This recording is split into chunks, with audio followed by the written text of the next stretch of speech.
So guys आज की इस वीडियो में हम जानेंगे कि 15GH फॉर्म कैसे फिल कर सकते हैं। लेकिन 15GH फॉर्म को लेकर के लोगों के मन में काफ़ी सारे सवाल आते हैं।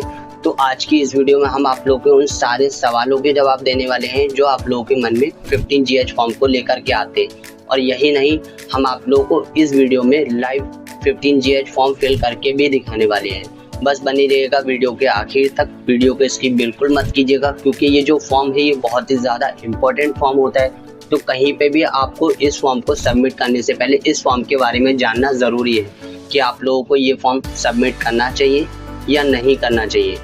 सो चलिए अब हम 15GH फॉर्म को लेकर के आपके मन में जितने भी सवाल आते हैं उन सारे सवालों के जवाब दे देते हैं। सो गाइस, सबसे पहले लोगों के मन में एक ये सवाल आता है कि 15G और 15H फॉर्म में क्या फ़र्क है। सो गाइस, हम आप लोगों को बता दें कि 15G और 15H दोनों ही फॉर्म बिल्कुल सेम है, इसमें कोई फ़र्क नहीं है। फ़र्क सिर्फ इतना है कि अगर आपकी एज 60 या फिर 60 प्लस है तो आप लोगों को 15H फॉर्म सबमिट करना होता है, और अगर आपकी एज 60 से कम है तो आपको 15G फॉर्म फिल करना होता है। एंड इसके बाद में हम बात करते हैं कि ये फॉर्म होता क्या है। सो गाइस, हम आप लोगों को बता दें कि ये इनकम टैक्स का एक फॉर्म होता है जिससे फिल करके आप अपने TDS को बचा सकते हैं। एंड इसके बाद हम बात करते हैं कि अगर आप ये फॉर्म फिल नहीं करते तो आपको क्या नुकसान हो सकता है। सो गाइस, हम आप लोगों को बता दें कि अगर आप ये फॉर्म को फिल नहीं करते तो आपका 10% का TDS कट किया जाता है।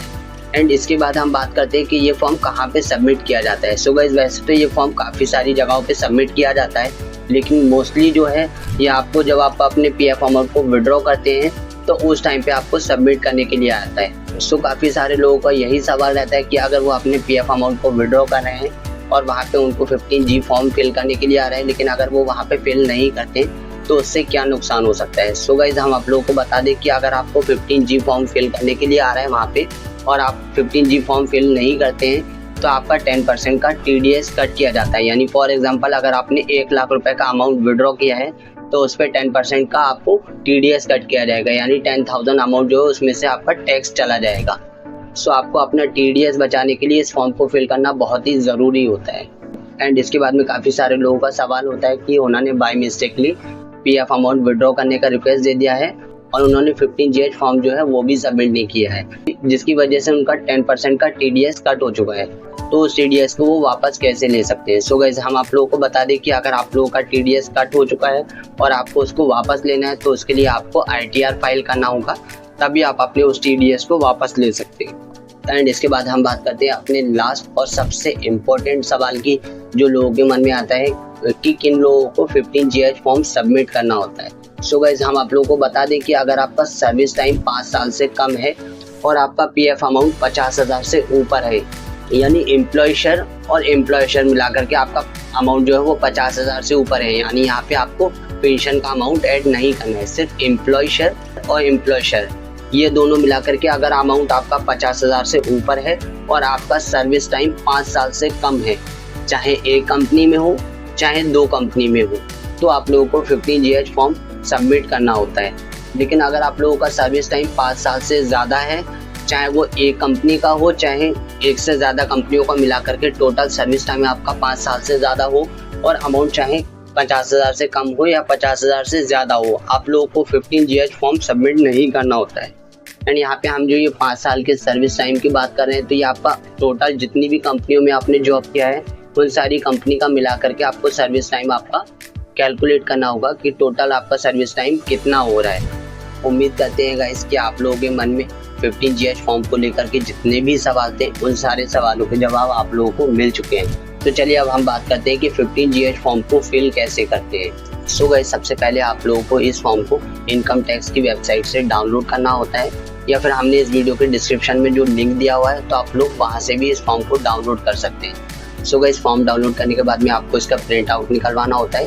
एंड प्रिंट आउट निकलवा करके आपको उसको पेन से फिल करना होता है। एंड पेन से फिल करने के बाद में आपको इसको जहाँ पे भी सबमिट करना है वहाँ पे आप इसको सबमिट कर सकते हैं, PDF फॉर्म में या फिर इमेज की फॉर्म में। सो चलिए अब हम 15GH फॉर्म को फिल करना स्टार्ट करते हैं। सो गाइस, जैसे कि आप लोग यहाँ पे पॉइंट नंबर 1 में देख सकते हैं कि हमें यहाँ पे सबसे पहले हमारा नाम फिल करने के लिए आ रहा है, तो हमें यहाँ पे अपना नाम फिल कर देना है। एंड नाम फिल करते टाइम हमें एक चीज़ का ध्यान रखना है कि हमें सेम वैसा ही नाम हमें यहाँ पे फिल करना है जो हमारे पैन कार्ड पे है। एंड इसके बाद में हमें यहाँ पे पॉइंट नंबर 2 में हमारा पैन नंबर फिल करने के लिए आ रहा है, तो हमें यहाँ पे अपना पैन नंबर फिल कर देना है। एंड इसके बाद में यहाँ पे देखिए पॉइंट नंबर 3 में हमें स्टेटस फिल करने के लिए आ रहा है, तो हमें यहाँ पे स्टेटस में इंडिविजुअल फिल कर देना है।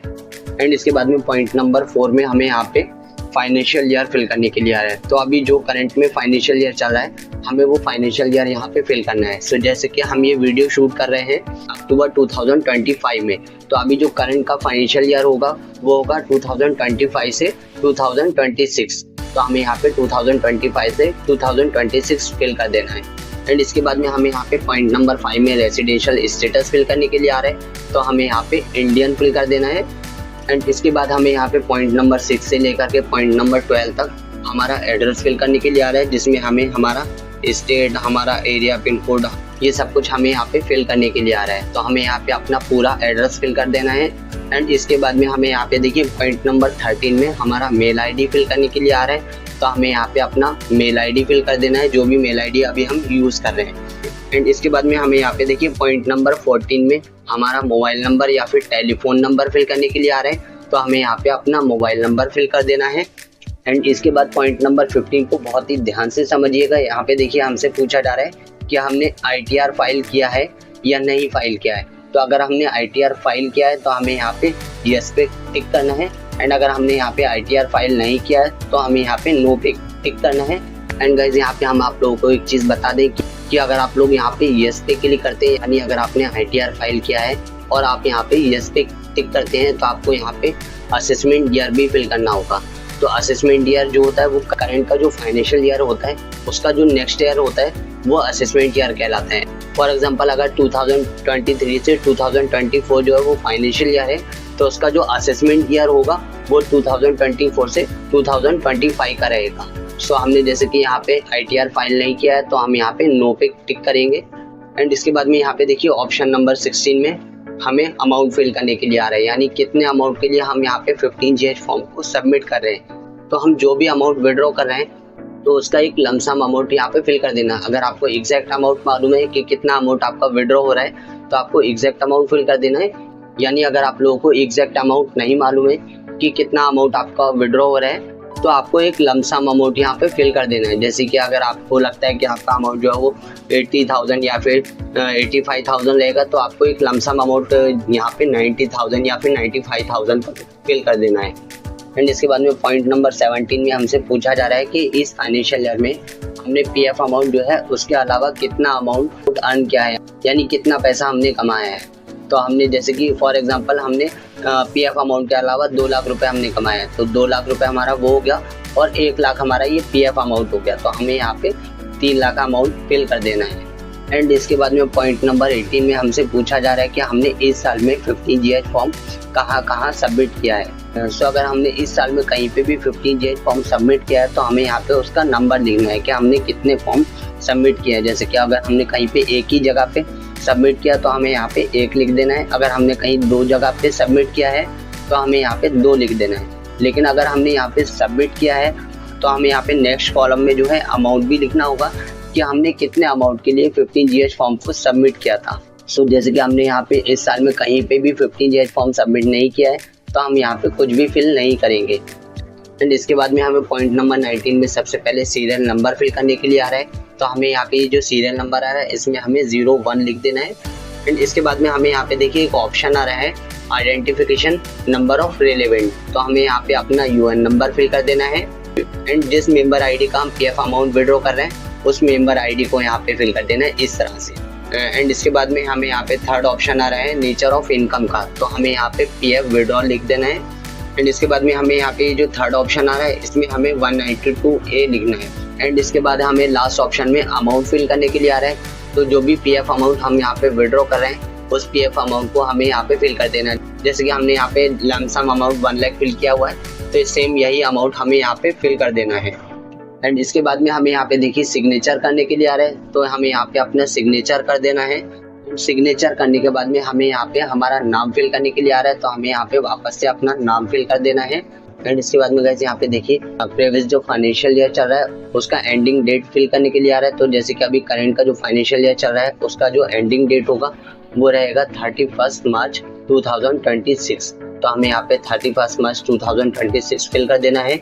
एंड इसके बाद में हमें यहाँ पे देखिए असेसमेंट ईयर फिल करने के लिए आ रहा है। तो हमने जैसे कि आपको बताया था कि जो भी करंट का फाइनेंशियल ईयर चल रहा होता है उसका जो 1 साल बाद का ईयर होता है वो असेसमेंट ईयर कहलाता है। सो अभी जैसे कि करंट में फाइनेंशियल ईयर चल रहा है 2025 से 2026, तो इसका जो असेसमेंट ईयर होगा वो रहेगा 2026 से 2027। तो हमें यहाँ पे 2026 से 2027 फिल कर देना है। एंड इसके बाद में हमें यहाँ पे वापस से जो फाइनेंशियल ईयर चल रहा है उसका एंडिंग डेट फिल करने के लिए आ रहा है। तो हमें यहाँ पे वापस से एंडिंग डेट फिल कर देनी है जो अभी हमने यहाँ पे फिल की है। एंड इसके बाद में वापस से हमें असेसमेंट ईयर फिल करने के लिए आ रहा है। तो हमें वापस से असेसमेंट ईयर भी फिल कर देना है यहाँ पे। एंड इसके बाद में आपको यहाँ पे अपना साइन कर देना है। एंड यहाँ पे आपको अपना प्लेस का नेम फिल कर देना है। एंड इसके बाद में यहाँ पे नीचे डेट फिल करने के लिए आ रही है। तो जिस दिन आप इस फॉर्म को सबमिट कर रहे हैं उस दिन का आपको यहाँ पे डेट फिल कर देना है। एंड इसके बाद में गाइस आप लोगों का जो 15G फॉर्म है पूरी तरह से फिल हो चुका है। अभी आप इस फॉर्म को कहीं पे भी सबमिट कर सकते हैं। सो आई होप गाइस आप लोगों को हमारा ये वीडियो पसंद आया होगा। वीडियो पसंद आया तो प्लीज़ वीडियो को लाइक ज़रूर करें। और अगर इस वीडियो में कहीं पे भी आपको कुछ समझ ना आया हो तो बेफिक्र होकर आप हमसे कमेंट बॉक्स में पूछ सकते हैं। हम 1 घंटे के अंदर आपकी कमेंट का रिप्लाई देंगे और आपकी प्रॉब्लम सॉल्व करेंगे। लेकिन कमेंट करने से पहले चैनल को सब्सक्राइब और बेल आइकन को प्रेस ज़रूर कीजिएगा। सो गाइस आज की इस वीडियो में बस इतना ही। मिलते हैं नेक्स्ट वीडियो में। Thank you so much.